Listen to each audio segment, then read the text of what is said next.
Bonjour à tous et bienvenue sur Tesla Alsace.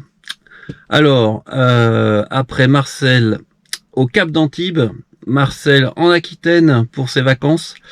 Et je voulais revenir sur ma vidéo de trajet, vous savez, de Mulhouse à Bordeaux. J'ai eu pas mal de questions où on me conseillait d'aller un peu plus dans les détails du trajet. Alors c'est ce que je vous propose de faire aujourd'hui. Puis je parlerai aussi du deuxième point qui je trouvais intéressant, c'est que vous savez, à mon point de destination, je ne peux pas charger, puisque quand je branche mon chargeur mobile Tesla sur la prise, dès que je connecte la voiture sur le port de charge, ça disjoncte. Bien, donc a priori c'est un problème de terre. Vous savez, ici en Aquitaine c'est surtout sableux, et donc peut-être que c'est le sable qui conduit mal la terre. Donc pourtant c'est très humide, donc mais donc voilà. Donc concrètement je peux pas charger à destination, ce qui est forcément un problème. Donc on va déjà parler de ce trajet, donner quelques chiffres supplémentaires, et après je vous parlerai de la charge publique, quels outils j'utilise pour charger, parce que vous savez que c'est très simple en fait, vous pourriez dans la immense majorité des cas utiliser une carte comme charge map, et puis c'est réglé. Mais moi vous savez, j'aime aller dans les détails, j'aime pinailler, c'est mon dada.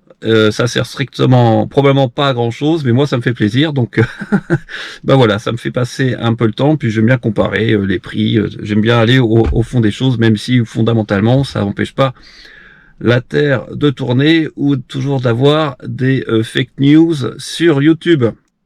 Alors, pour revenir à nos moutons, le trajet, je suis parti à 6h45 de Mulhouse. ABRP me disait, comme le GPS de la voiture, mais pas avec le même trajet, 10h30. Donc je devais arriver à 17h15. C'est ce qui s'est passé. Sachant que je vous avais déjà dit pour ABRP, ce que j'ai fait, c'est que j'ai augmenté dans l'application la limite de tolérance de 2-3%, pour aller à 133, 134. Donc après forcément ABRP le prend en compte aussi pour le calcul du temps de trajet. Et puis j'ai favorisé les V3, à savoir Montluçon, Angoulême et surtout le nord, pour éviter d'éventuels bouchons. Alors concrètement, ça a donné quoi? Je vais vous le mettre en incrustation dans la vidéo. Je suis parti à 6h49 de Mulhouse. J'ai mis 2h03 pour arriver à Beaune, avec une moyenne d'environ 120 km/h. J'ai consommé environ 220-225 Wh/km, puisque j'étais à 133-134, comme je vous l'ai dit. J'ai chargé 105 kW en 25 minutes. J'ai chargé 43,4 kW en 25 minutes, ce qui fait une moyenne à peu près, je vous l'ai mis dans le commentaire de l'ancienne vidéo, on est autour de 108 kW en une heure. Et donc je suis passé de 95 à 16% pour 238 km. Après je suis reparti à 76%. J'ai mis, pour aller jusqu'à Montluçon, j'ai mis 2h46 pour faire 241 km à une vitesse moyenne de 87 km/h. Je suis arrivé à 18%, et là j'ai mis 41 kWh en 22 minutes. À peu près 115 kWh de puissance moyenne.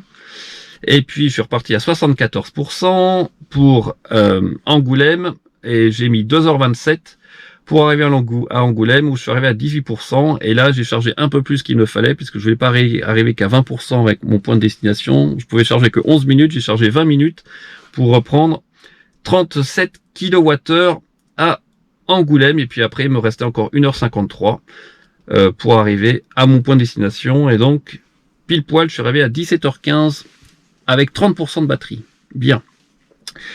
Combien ça m'a coûté? Combien ça m'aurait coûté? Puisque grâce à vous, j'ai des parrainages, donc j'ai pas payé les superchargeurs pendant le trajet. À préciser aussi que j'ai regardé si je pourrais aller plus vite avec Ionity, ce qui n'était pas le cas. Pour le retour, peut-être que je peux aller un poil plus vite avec Ionity, mais bon, vu les circonstances, je dois être à Montbéliard à une certaine heure, donc probablement que je vais pas prendre le risque de passer par Ionity, je vais passer par les superchargeurs Tesla. Le seul point qui m'embête un petit peu, c'est le superchargeur de Clermont-Ferrand, où toujours quand je suis passé par le superchargeur de Clermont-Ferrand, il y avait du monde. Pendant les vacances, c'était quasi plein. Là, c'est le confinement, ça sera samedi, j'espère que ça ira. Mais bon, on verra bien. J'ai donc consommé 120 kWh pour ce trajet, pour faire un peu moins de 900 km, environ 900 km pour résumer, ce qui fait un coût de 45 euros. Si on reprend à destination, on va dire, j'aurais rechargé à 95%, c'est-à-dire mon niveau de charge quand je suis parti à un superchargeur à 37 centimes du kilowattheure, on arriverait à 62 euros. Le coût complet du trajet pour avoir le même niveau de charge à l'arrivée pour 900 km. En comparaison, mon Scénic de diesel, si on fait du 6,300 à 1,30 €, ça ferait 68. Si on prend une voiture de même gabarit que la mienne, de même puissance, 450 chevaux essence, on serait plutôt sur du 10 litres, on va dire. On est plus autour de 120, 130 euros. Voilà. Honnêtement, c'est difficile de moi pour vraiment juger puisque je ne paye pas pour l'instant les charges grâce à vos parrainages. Mais c'est clair que le coût a augmenté de 50%. Hein. En un an, c'était 24, maintenant c'est 37. Et il faut espérer à titre personnel que ça ne va pas augmenter plus, car c'est quand même même si c'est pas un critère, on devrait dire par rapport au prix de la voiture qui devrait être capital, puisque pour 90% des trajets, on roule dans sa région, donc en théorie on recharge le soir chez soi, on recharge pas sur les superchargeurs, mais je sais que les Français sont sensibles à ce type d'argument, comme ils l'ont été pendant des années, voir le prix du coût du diesel par rapport à l'essence, alors que la voiture diesel coûtait 1500 ou 2000 euros de plus et qu'il fallait des fois plus de 70 000 km pour amortir la différence de prix entre l'essence et le diesel. Voilà, donc j'espère que voilà, je donnais quelques petites infos supplémentaires. Un facteur aussi qui est important à tenir en compte, hein, comme j'en ai parlé dans la vidéo, c'est dans la majorité des cas, les hôtels sont fermés, donc pour aller au petit coin, c'est compliqué. Moi, j'avais les enfants, ça s'est bien passé, mais il faut ça pour prendre ça en compte. Et le deuxième, c'est la fatigue. C'est vraiment beaucoup moins fatigant de rouler en Tesla que avec mon Scénic, hein. Ça c'est clair parce que j'utilise beaucoup l'autopilote. Mais là, comme en fait, j'ai pas du tout pris de temps de repos au superchargeur, vraiment, je vérifiais à la minute près qu'on puisse partir, plus m'occuper des enfants. J'étais quand même un peu fatigué en arrivant, mais beaucoup moins quand même qu'avec une voiture classique, en tout cas qui n'a pas l'autopilote de niveau 2, la conduite autonome de niveau 2 comme la Tesla. Là c'est clair que pour moi c'est très très reposant, c'est très très sécurisant, surtout comme je vous l'ai dit, il y a moins de freinage fantôme, donc là c'est un très bon point.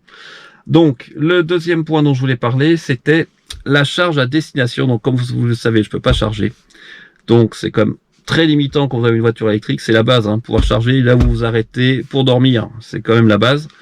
Donc j'ai une charge publique pas très loin de la maison où je suis, et comme je vous l'ai dit, j'aime pinailler, donc j'ai commencé à regarder, comparer les coûts de la borne de recharge, sachant que ça soit dans les Pyrénées-Atlantiques avec Reveo ou ici avec Mobive ou Mobive, le coût reste raisonnable si vous êtes abonné. Hein. Reveo, je pense que c'est toujours le cas, c'est 2 € quand vous êtes abonné, c'est 12 € l'abonnement, 2 € la première heure de charge, et après, le coût est très faible. Et ici, c'est 2 € pareil la première heure d'abonnement, 4 € si vous n'êtes pas abonné, et ensuite 4 centimes le kilowattheure. Donc concrètement, j'ai chargé 1h46, j'ai pris 20 kWh, donc 30% à peu près, et ça m'a coûté un peu moins de 6 €. Donc ça fait à peu près 30 centimes du kilowattheure.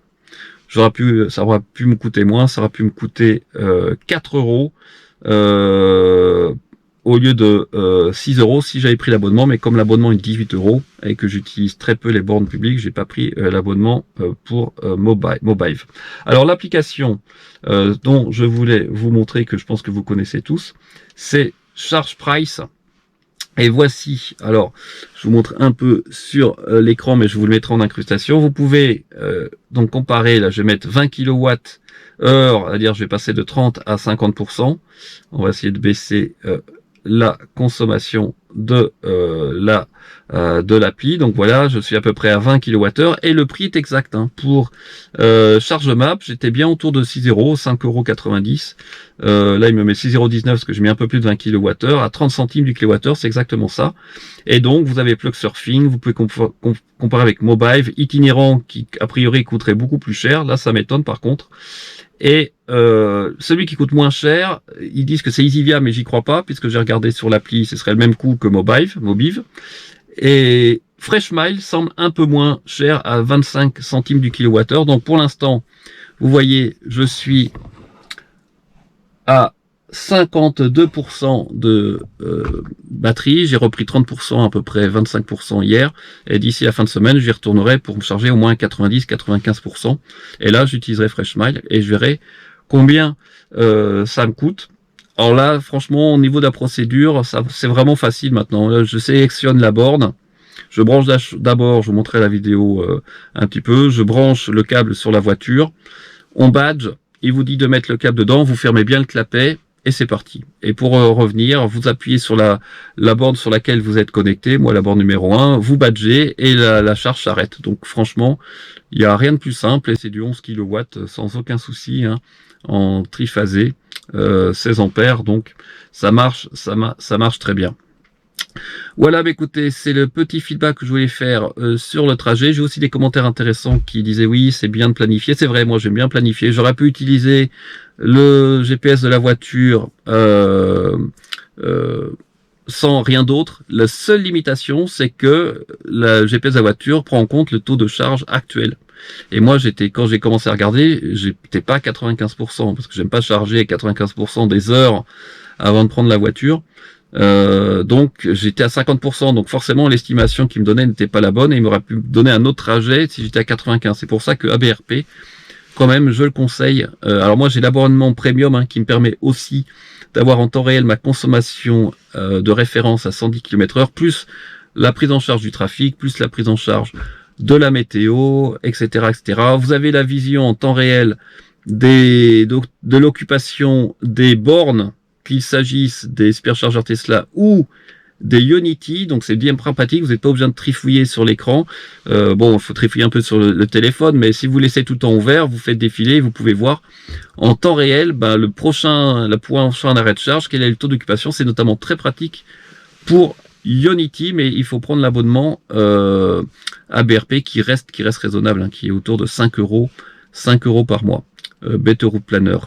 Voilà, donc c'est tout ce que je voulais dire dans cette vidéo. Je vous remercie encore beaucoup pour votre fidélité, votre bonne humeur, votre gentillesse. Et puis j'espère bien faire un live bientôt avec vous. Je vous conseille d'ailleurs la vidéo de Maxime d'Automobile Propre sur la nouvelle Model 3 Performance qu'il a testé autour de Strasbourg en Alsace et en Allemagne, qui est super bien faite comme d'habitude et qui donne une bonne idée du potentiel de la voiture. En tout cas, moi j'en suis très content. On verra si on passera à la Model Y. J'ai reçu des vidéos des abonnés que je ferai sûrement une vidéo spécifique pour montrer le problème, hein, de la hauteur de caisse. Hein. C'est vraiment pas évident quand vous avez une entrée de garage un peu pentue avec un angle assez prononcé. Ça passe vraiment juste, voire ça passe pas du tout.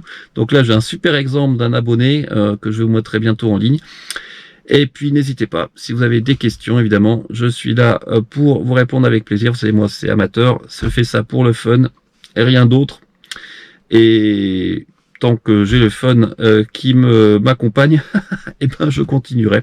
Et puis et si j'ai le temps aussi, puisque c'est aussi une limite. Là, les vacances d'un certain côté, il fait pas très beau. Ben voilà, je prends 10-20 minutes aujourd'hui pour faire cette vidéo et j'espère que voilà, ça vous sera utile.